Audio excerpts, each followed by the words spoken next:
In 2011, a man decided to take a journey back to his childhood home. What he found inside would haunt him for the rest of his life. Stick around to find out what he found and the terrifying events that followed. Today on the Truly Terrifying Show, we have one of the scariest and most disturbing stories I've been able to find on the entire internet. This story contains sensitive material, so listener discretion is advised. When Michael's younger brother Jonathan was born, their family decided to move out of the small apartment and buy a house for the kids to grow up in. As a 7-year-old kid, Michael couldn't believe how much space he now had to run around and play his favorite games like hide-and-go-seek and monster trucks. Michael loved his new room and most of the house, but, like most kids, he was scared of the basement. You see, unlike the rest of the house, which was bright and nicely decorated, the basement was cold, metallic, and sterile.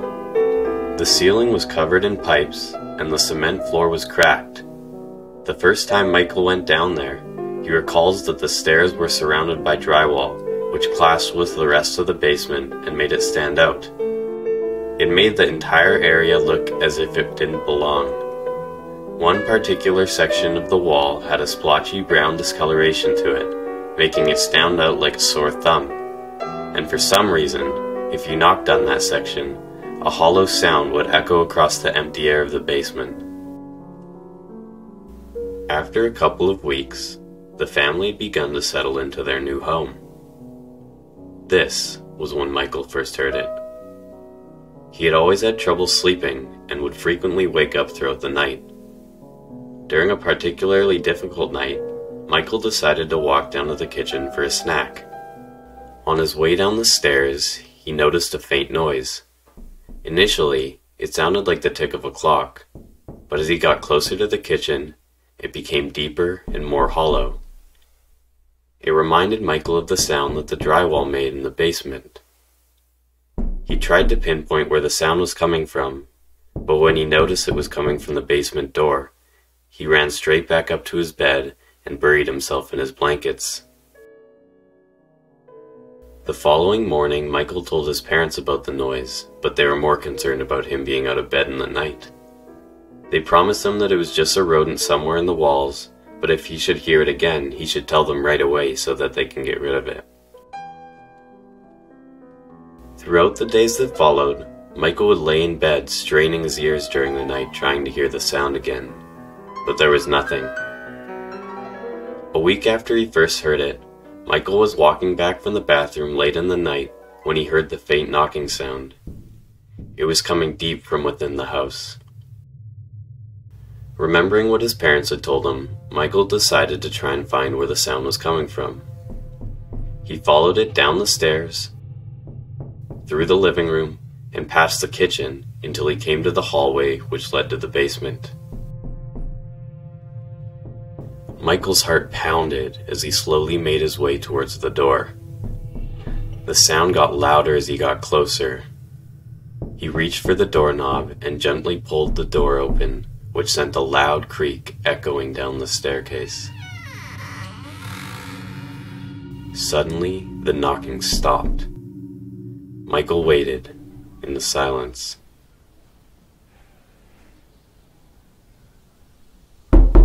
This time it was way louder.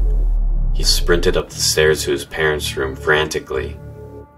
All the commotion had woken them up, but they were just annoyed he was out of bed and running around the house. They insisted that they would check out the sound in the morning and that Michael should just go back to bed. But Michael didn't sleep at all that night. As he lay in his bed, he swore he could still hear the faint knocking coming from downstairs.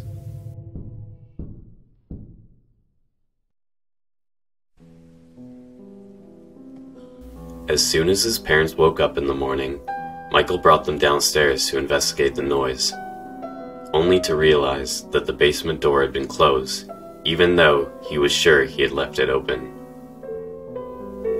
Unsurprisingly, his parents found nothing. About a month after the move, Michael's mom asked him to run downstairs and grab his jacket out of the dryer. It was the middle of the day, so he reluctantly agreed. Michael turned on the lights and ran down the stairs, hearing his footsteps echo off the walls. After grabbing his jacket out of the dryer and shutting the door, he turned to walk back up the stairs. That's when he heard something. At first, he thought it was his mom's voice coming from upstairs, but it sounded much softer, like a whisper. He stood there trying to make out the words, and could tell it was coming from underneath the stairs.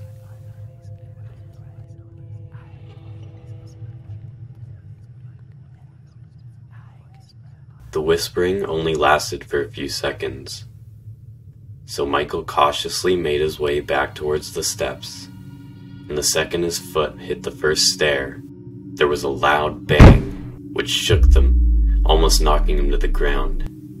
He ran up the steps as fast as he possibly could to meet his mother, who had heard the sound. Even though she experienced it firsthand this time, she couldn't find any sign of an intruder, and she quickly moved on.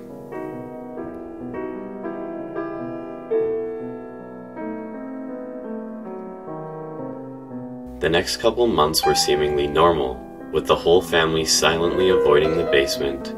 Even Michael had started to feel comfortable in the house.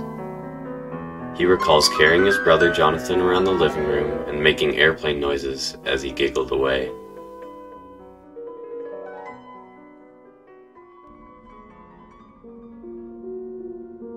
On July 2nd, 1991, around 5 months after moving into the house, Michael awoke to shouting. During the previous night, somebody had snuck into the house and taken Jonathan out of his crib. In the baby's place was a ransom note demanding $20,000 in return for the child's life.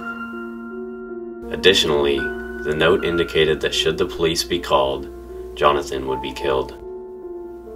Michael's parents argued over whether or not they should call the police, but they ultimately decided that they should. The police set up wiretaps on their phones and organized an undercover team to wait at the drop zone. Despite their efforts, and the family making good on the $20,000 requirement, the kidnapper never showed, and Jonathan was never returned to the family. Needless to say, this tore the family apart. As the weeks passed, and there was no news about Jonathan, Michael's parents grew bitter. They blamed themselves for getting the police involved, believing that that was the reason Jonathan was not returned. As a 7-year-old kid, Michael still believed Jonathan would return, but as the hope died with every passing day, so did Michael's childhood.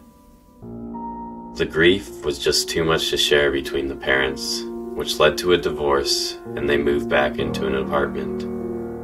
Soon after that, Michael's mother ended her life. 15 years later, his father passed away from alcoholism, a trait that Michael would soon inherit. Even 20 years after the disappearance, Michael still tried to avoid the thought of Jonathan to avoid the pain. Despite this, he suffered from severe depression. Michael's therapist suggested that he should return to his childhood home to come to terms with his brother's disappearance and to face his fear. Deciding enough is enough, Michael returned home. Michael arrived at the house drunk and depressed. He walked towards the front door, which had been boarded up years earlier. Nobody had wanted to live there after Jonathan's disappearance. They believed it was cursed. After entering the front door, Michael stared longingly at the living room, recalling the vivid memories of carrying his brother through the halls. He felt relieved, as if the negative memories had now been replaced by this one positive one. Relieved by this newfound closure, Michael decided to make his way to the basement, eager to face another fear of his. The steps made a familiar hollow thumping sound Michael didn't realize still haunted his memories. At the bottom of the stairs, he knocked his fist on the discolored panel of drywall. The hollow knocking sound made his skin crawl. With a sudden surge of adrenaline, Michael threw his body into the drywall. As he expected, the drywall broke. Instead of the sturdy foundation he had expected behind it, Michael fell into complete darkness. He reached into his pocket, grabbed his flashlight, and clicked it on. What had been confusion was now replaced by pure terror. He stood in a small room, just big enough to fit a person. The walls were covered in messy drawings and writing, which he couldn't make out. He stood there in complete shock, not sure what to make of what he was seeing. That's when something caught his eye in the corner of the room. To his horror, a small human skeleton lay messily in the corner. Looking more closely, there were small indentations all over the bones. The type of indentations made only by human teeth. At this realization, Michael's knees got weak and he fell sideways against the wall, which gave out again and revealed a tunnel going beneath where the stairs would be.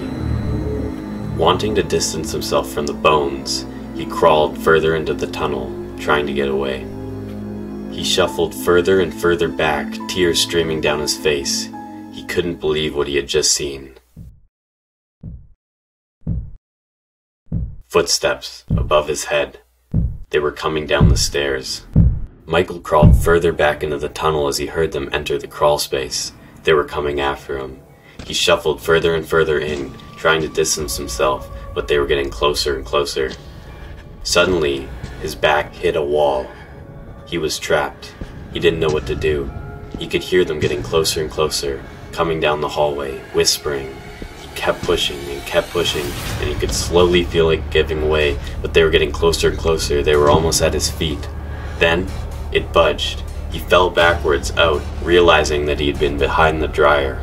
He pushed the dryer to the side and ran out the door. He didn't turn around or look. He just booked it, all the way to the police station. When he returned with the police, the house and the room were empty. The bones were gone, and there was no sign of anybody there. Although it was obvious someone had been secretly living in their basement, the police were unable to confirm whether Michael's story about the bones or the person chasing him was true.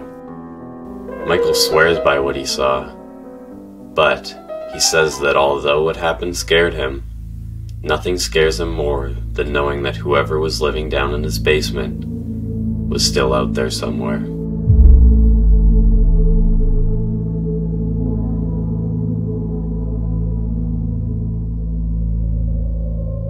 Thank you guys for listening to today's show. If you liked it, let me know. You can find me on YouTube, Spotify, and TikTok. Thanks.